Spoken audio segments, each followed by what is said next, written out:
ሰላም ጤና ይስጥልን ክቡራን የዩቲዩብ ቤተሰቦች፣ የሰዓቱን አጫጭር መረጃዎች እየቀርብ ያለው እስከ ፍጻሜው አብራችሁን ቆዩ።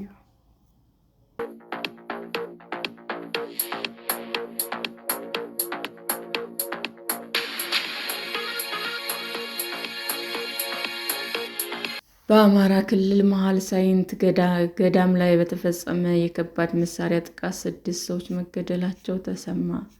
በአማራ ክልል ደቡብ ወሎ ዞን በመሀል ሳይንት ወረዳ በሚገኘው ርዕሰ አድባራት ወተአካ ንግሥት አትሮንስ ማርያም ገዳም ላይ በተፈጸመ የከባድ መሳሪያ ጥቃት 6 ሰዎች እንደተገደሉና ከ20 በላይ ሰዎች እንደተጎዱ የገዳሙ አስተዳዳሪና የዓይን እማኞች ለቢቢሲ ገለጹ።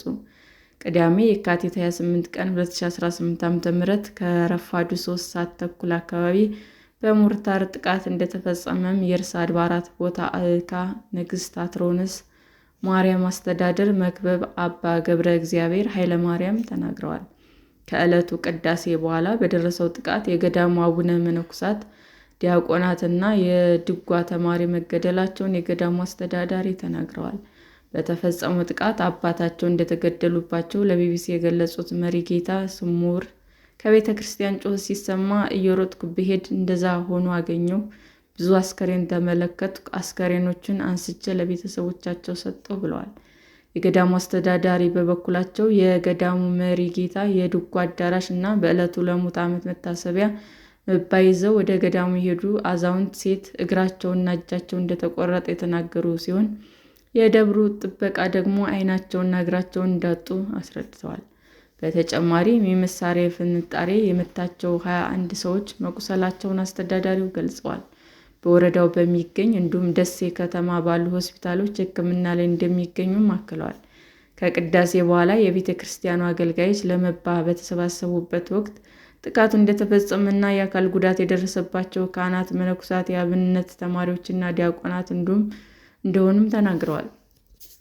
አሁን ደብሩ ላይ ያለሁት እኔ ብቻ ነኝ። ከ100 ያላነሱ አገልጋዮች ነበሩ ያሉት አባ ገብረ እግዚአብሔር የተቀሩት አገልጋዮች እንደሸሹና ሌሎች አገልጋዮች ደግሞ በሕክምና ላይ እንደሚገኙ አስረድተዋል። የገዳሙ አስተዳዳሪ የቤተ ክርስቲያኑ አዳራሽ፣ የቤተ ክርስቲያኑ ቆርቆሮና የምዕመናን ቤት ላይም ጉዳት መድረሱን ተናግረዋል። ቢቢሲ ያነጋገራቸው የአካባቢው ነዋሪና የዓይን እማኝ በጥቃቱ ከተገደሉ አንደኛው የባለቤታቸው አባት መሆናቸውን ገልጸዋል። ከቅዳሴ በኋላ ከጎሜዳ ወደ አትሮንስ በተተኮሰ ሞርታር የ6 ሰዎች ሕይወት አልፏል፣ 28 ሰዎች ላይ ከባድ ጉዳት ደርሷል ብለዋል።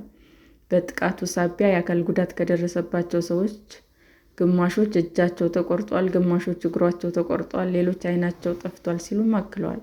ከመካከለኛው ወደ 10 የሚጠጉ ሰዎች የደረሰባቸው መጠነኛ ጉዳት እንደሆነም ገልጸዋል። የተገደሉ ሰዎች አካላቸው ላይ ከፍተኛ ጉዳት ደርሶባቸው ስለነበረ ይህ እከሌ ነው ለማለት እንኳን እንዳልተቻለ የዓይን እማኞች አክለዋል። የገዳሙ አስተዳደርም ሬሳቸውን ለየብቻ ከፋፍለን እየለቀምን ነው ያነሳነው፣ ሙሉ አካላቸው አላገኘንም ብለዋል። እዚህ አካባቢ ያሉ ታጣቂዎች እንደዚህ ያለ መሳሪያ የላቸውም፣ ሊኖራቸውም አይችልም ያሉት የዓይን እማኝ ጥቃቱ በአካባቢው በሚገኝ የጸጥታ ኃይል ሳይፈጸም እንዳልቀረም ተናግረዋል።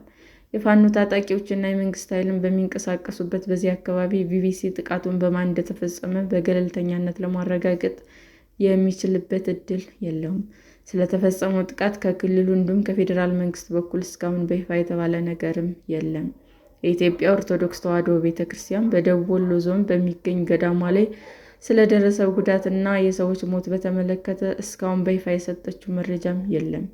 ቢቢሲ ከደቡብ ወሎ ዞን አስተዳዳሪዎች ምላሽ ለማግኘት ያደረገው ጥረት ስልካቸው ባለመስራቱ አልተሳካም።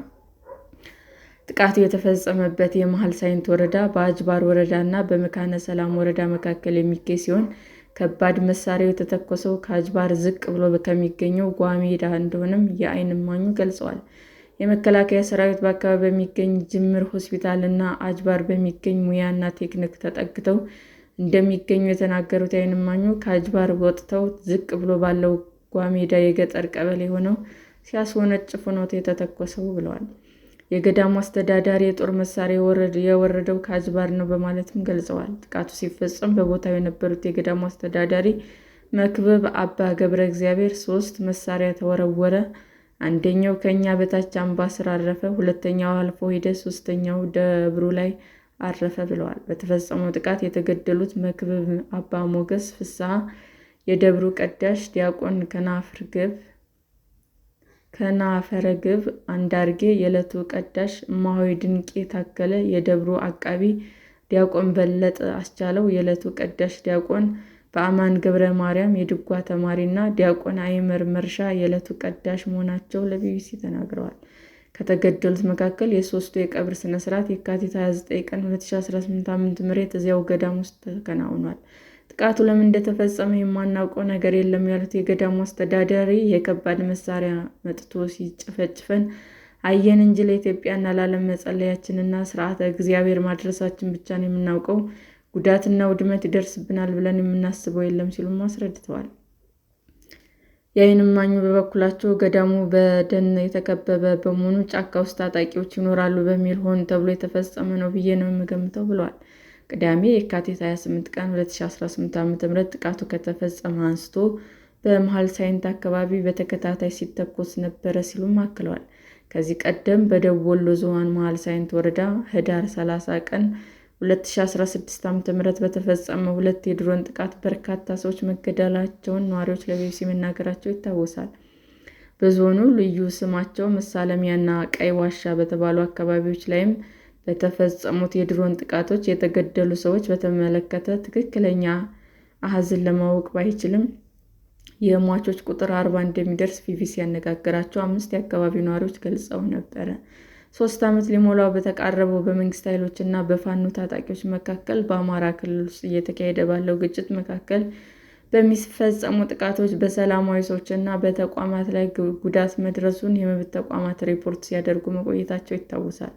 በእምነት ቦታዎች ላይ እንዲሁም ያለው ጥቃት ሲፈጸም እምብዛም ተሰምቶ የማያውቅ ሲሆን በመሃል ሳይንት በሚገኝ ቤተክርስቲያን ላይ የተፈጸመው የከባድ መሳሪያ ጥቃት ያልተጠበቀ እና አሰቃቂ መሆኑን ቢቢሲ ያነጋገራቸው 5 ዓይን እማኞች ገልጸዋል። በሰው ሕይወትና በአካል ላይ ጉዳት የደረሰበት ጥቃት የተፈጸመባት በደቡብ ወሎ ዞን በመሃል አምሐራ ሳይንት የምትገኘው ታካ ነግስት አትሮንስ ማርያም ገዳም ጥንታዊ ታሪክ ያላት ገዳም መሆኗን የመሃል ሳይንት ወረዳ ኮሚኒኬሽን በገጹ ላይ ባወጣው መረጃ ያመለክታል። ሰላም ጤና ይስጥልን ውድ የዩቲዩብ ቤተሰቦቼ እንዴት ናችሁ?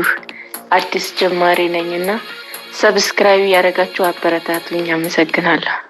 የዩቲዩብ አድማጮቻችን ለሰዓቱ ያቀረብኩላችሁ አጫጭር መረጃዎች ይህንን ይመስል ነበር። በሌላ መረጃ እስክንገናኝ ሼር፣ ላይክ፣ ሰብስክራይብ እንዲሁም ቢቀርብልን የምትሉት መረጃ ካለ ኮሜንት እያደረጋችሁ ቸር ቆዩን።